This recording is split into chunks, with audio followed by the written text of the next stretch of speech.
Bryce met Julie for the first time when he came in to live in the same neighborhood as her, with his family. He was just about to enter his second grade in a new school. This girl Julie, however, took a weird liking to the young boy the first time she saw him. Ever since that moment, Julie never stopped trying to catch Bryce's attention. However, Bryce on the other hand found it very difficult around her. She used to annoy him and follow him like a tail. Even at school, Julie made it very hard for him. Ever since the first day at his school when Julie hugged him in front of the whole class, the kids in his class teased Bryce about his little girlfriend all the time. He never missed a chance to ignore and avoid her, knowing that she was obsessed with him for some reason. But Bryce couldn't bring himself to tell Julie not to follow him around, straight to her face. On the other hand, Julie fell for Bryce the first time she saw his dazzling eyes. She always thought that he must also felt the same for her, but was just too shy to let her know. On seeing his family the first day, she offered his father to help them move in, which eventually resulted in them both holding each other's hand. For Julie, this felt like a dream. She imagined that she was about to have her first kiss. But Bryce's mother appeared and Bryce ran behind her with his face turned red. Ever after that incident,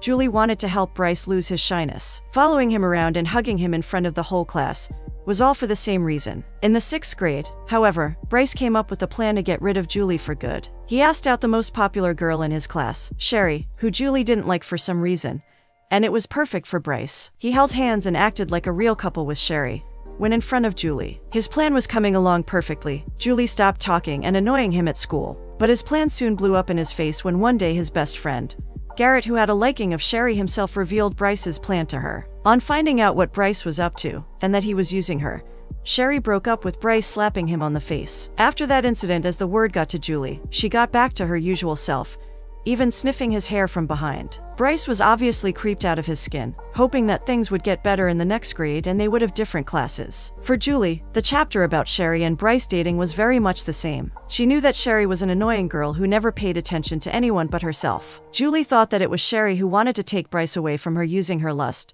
and hoped that Bryce would see through her and soon leave her. Her desire soon got fulfilled when she saw them breaking up with each other and Sherry slapping him in the face. Soon after that, Bryce started to talk to Julie nicely again. She sat behind him the entire year, sniffing his hair that smelled like watermelon. Bryce's grandfather also came to know about Julie through a newspaper, where she was featured because of the stand she took against the cutting of her beloved sycamore tree. She had a great liking of the sycamore tree, spending every morning at the top of it, asking. She sometimes even asked Bryce to come to join her to enjoy the view, which he avoided every time, making up an excuse. Everyone in the neighborhood was bugged because of her habit of shouting while up on the tree. People in the town, including Bryce's father, had another thing that bugged them about Julie's family: their house. It was a shabby house with vines and weeds growing all over the place, and her father spent a lot of time painting on his lawn. However, despite all of this, Bryce's grandfather was very much interested in knowing about Julie through his grandson. He showed Bryce the newspaper, with Julie featured in it once again, praising her, saying she has an iron backbone. He even asked Bryce to invite her over to their house sometime,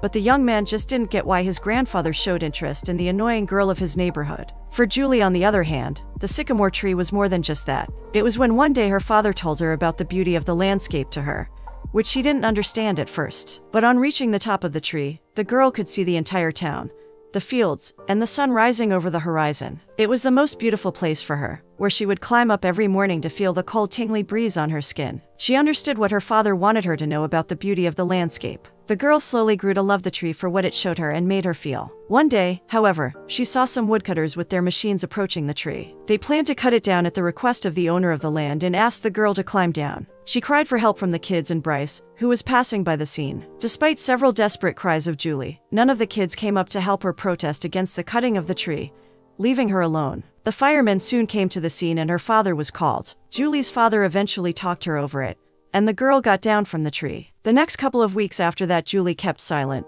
losing her favorite place in the town. Even Bryce felt bad for her. Seeing her like this, he thought of approaching her to offer sympathy, but later dropped the idea when he was reminded that this was all he wished for. She wasn't bothering him anymore. Sometime after the incident, Julie's father gifted her a painting of her very dear sycamore tree. She was overjoyed seeing the tree again, hugging her father. She hung the painting in her room, seeing it the first thing in the morning and the last thing before going to sleep every day. She eventually felt her perception change over things and Bryce, wondering if she felt the same way about Bryce anymore. Some weeks later, Julie started to grow fond of eggs. She watched them grow, studied them, and was fascinated after seeing the sign of life up close. She participated in one the science fest held at their school, where she demonstrated and explained the hatchings of the eggs. Bryce, however, wasn't really a fan of her liking of eggs and was mad at the fact that she even won the first prize instead of him. One day, while taking care of her chickens, she noticed that her hens were laying eggs, and that day on their household overflowed with eggs. Soon her neighbors offered to pay her for the eggs, and she decided to give away the rest of them to Bryce's family as a token of appreciation for their kind nature. Bryce's grandfather and mother much appreciated her gift and her kind nature, but Bryce and his father had a different view over it.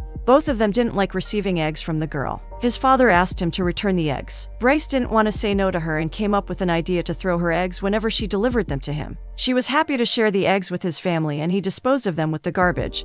This went on for a couple of weeks, but one day Julie saw him throwing away the eggs she gave him. She was very angry at him, ignoring and avoiding him in school, and didn't even share the same table with him. Bryce found it way worse than her annoying her, as it reminded him of him being a jerk. This soon got worse when he saw his grandfather with Julie in her yard, helping her out with it. He was envious of the girl that his grandfather was talking with her more than he did with Bryce himself, even though they lived in the same house. The same night, Chet came up to Bryce, telling him that he found out about the eggs. In their small talk, Chet asked Bryce to apologize to Julie and that it would make him feel better. The next day, Bryce did exactly that. He built up the courage to stand in front of her. He appreciated the handwork she put in the yard and apologized for throwing the eggs off. Julie accepted the apology and they both had a small conversation. Julie said that Bryce was really lucky to have a grandfather like Chet, and that he mentioned that she reminded Chet of his past wife. After that, things started to get back to normal. Bryce felt much relieved, dropping off the burden he carried for weeks. But one night when Bryce was watching the TV with his family,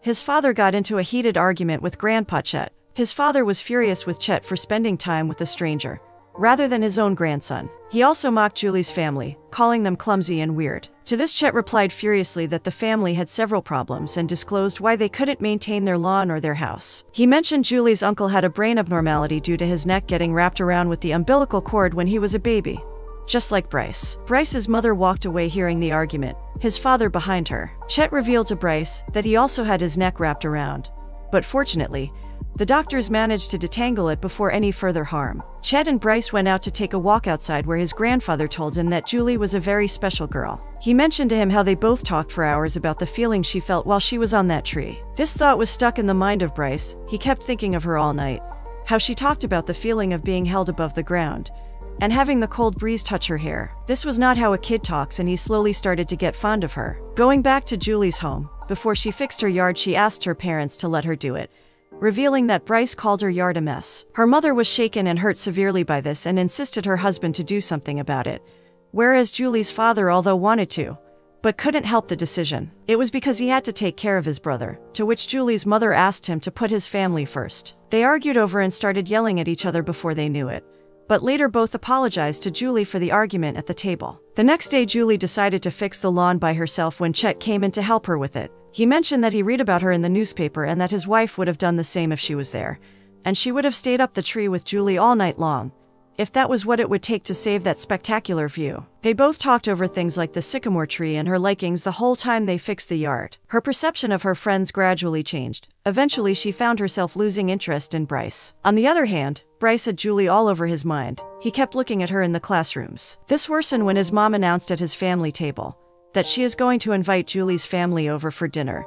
Bryce's father and Bryce himself were against this decision, but it was no use. The lady had already made up her mind. At school, Garrett found the newspaper article featuring Julie in his folder, and Bryce had no cover-up left on him. He and Garrett later had a talk about his sudden interest in Julie. Garrett told him that he didn't actually like her. He just felt bad for throwing the eggs she gave him away and insulting her yard. Garrett kept making fun of Julie and eventually about her uncle who was mentally challenged. Hearing his friend crossing the line, Bryce had enough of it. Giving off a fake laugh to Garrett, Bryce left him in the library and went home. Bryce then admitted that he in fact grew feelings for her, as he felt wrong when Garrett insulted her. This was never like that before. However, Julie heard everything that Bryce and Garrett spoke. When she was studying in the library, a friend of Julie came up to her, mentioning that she found out that Bryce had a huge crush on Julie and that she saw him looking at her. Julie denied it at first, but then her friend dragged her to where Garrett and Bryce were talking. Both the girls started eavesdropping on the boys. When Garrett made fun of Julie's uncle and Bryce laughed about it, Julie was devastated by this and lost all her feelings for Bryce at that very moment. On the same day, Julie, who was watering her lawn, saw her dad leave the place for his brother Daniel's birthday. Knowing this, Julie insisted on going to see her uncle too, and they both went to the apartment Daniel was staying in. At first, Daniel was scared of Julie, but they later patched things up as he came to know that she was his niece.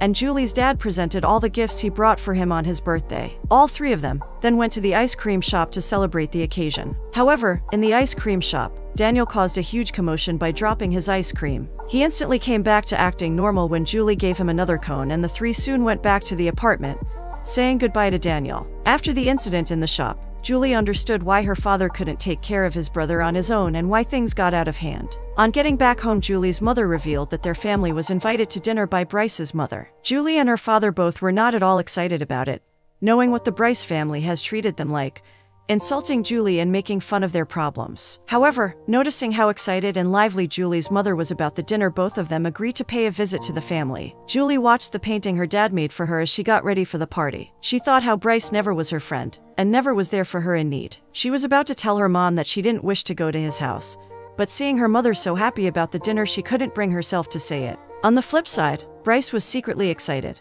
and was getting ready for Julie as the bell rang, and she was already at their doorstep along with her family. As the two families greeted each other, Bryce came up to Julie. He told her she was looking pretty, but she told him that she heard how he and Garrett made fun of her uncle at the library, and not to speak to her ever again. Before the young man could understand what just happened, she left him and went on to join the conversation between her father and Grandpa Chet. Bryce stood there speechless and embarrassed. However, gathering up the courage to speak to her again, he apologized, saying he knows what Garrett said was wrong, but he couldn't justify himself by laughing about it and not saying anything to his friend. She took a seat with her family at the table, leaving him yet again, calling him a coward for not being able to speak up to his friend. At the table, she sat in front of him, not uttering a word to him, not even looking at him. Unknown to the cold conflict between the two kids, the families chatted on various topics. Bryce's father brought up the topic of the sycamore tree, saying that he was relieved that it was cut down. On this note, Julie's father commented about how for some people it was the jewel of the neighborhood. Bryce wanted to speak up too, but didn't, as he did not want to go against his father. The family continued to chat when Bryce's father stirred up the conversation by asking Mark and Matt, Julie's brothers, about their future plans, to which the brothers revealed that they planned to focus on their music career after high school. Onto which the man's wife also mentioned that Bryce's dad used to be a saxophone player. The twin brothers asked him if he would like to come jam with them sometime, but the man refused the offer, saying it was a thing in the past. Hearing this, Bryce was reminded of something. He noticed his father trying to fake a smile, but failing. Julie also noticed that inside his shining cover, Bryce's father had something dark and rotten inside him that he hid from everyone. The rest of the evening passed pretty quickly. However, Julie still wouldn't look at him. Before leaving, however, Julie apologized to him for talking rudely to him. But in his heart, he knew she didn't forgive him. He felt worthless and ashamed. Shortly after the dinner, the family had a small argument yet again, which rapidly escalated, and Bryce's father ended up slapping his own daughter. On his bed, Bryce wondered why his dad was acting like so. He wondered, why did his father despise Julie's family, her father's paintings, his yard, and whatnot? He was just envious of them and was mad at himself.